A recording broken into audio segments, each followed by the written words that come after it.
What do we mean when we call Israelis battlefield entrepreneurs?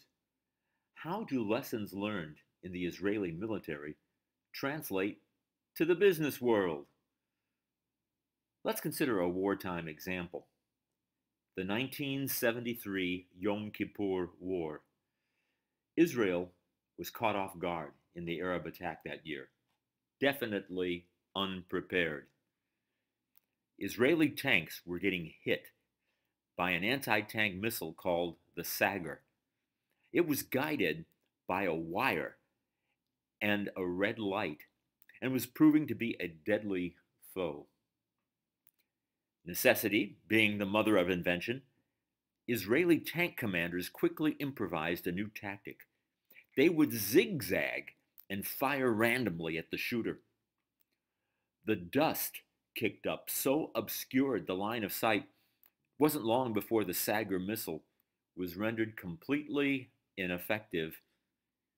And hey, guess what?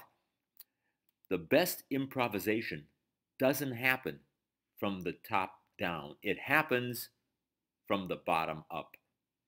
In this case, from tank commanders out in the field. So why is Israel's army so different? And how does that difference build the spirit of entrepreneurialism? Well, for one thing, there's incredible command decision latitude as opposed to strict military hierarchy and equally strict obedience.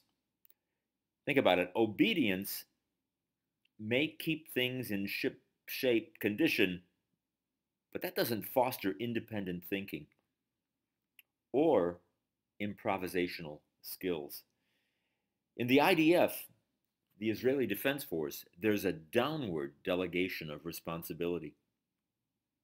It's especially evident when we look at the composition of the IDF.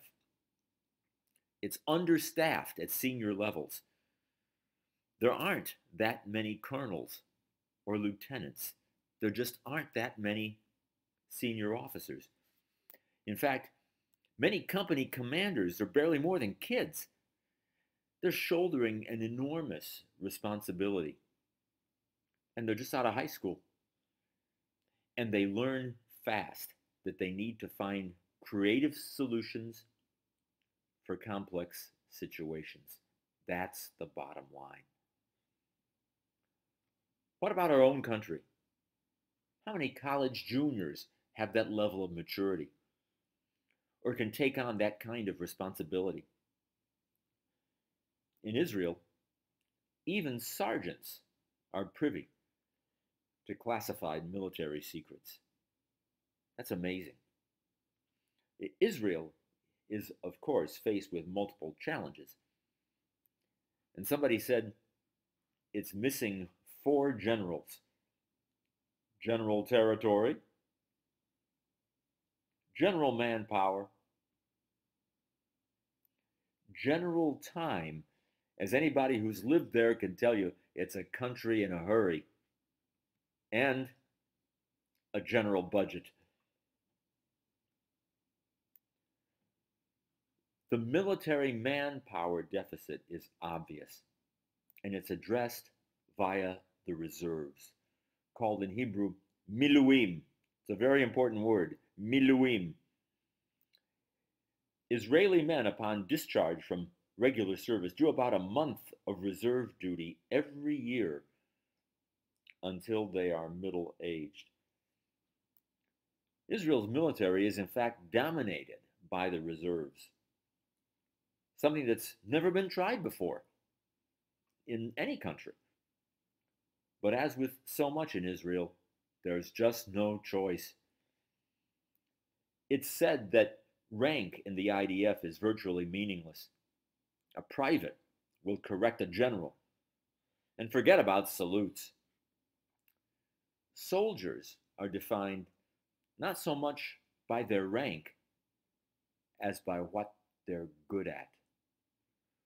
What do you do that's good? That's what defines you. The IDF is also characterized by a strong link to religion and culture.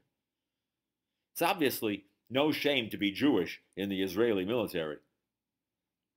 And Orthodox soldiers will regularly lay tefillin and perform morning prayers in the company of a multitude of comrades. It's a common sight. Judaism, after all, is an open book. And one of the most important Jewish books, the Talmud, is all about questioning, learning to ask penetrating questions. It's called dialectic, Talmudic dialectic. Famous Israeli writer Amos Oz referred to Israel as an entire culture of doubt. And that's a good thing. A professor, for example, acquires real respect for the students by the penetrating questions they ask. I wonder how that compares to American professors and students. Across the board in Israel, there are few class distinctions, and that applies to the military as well.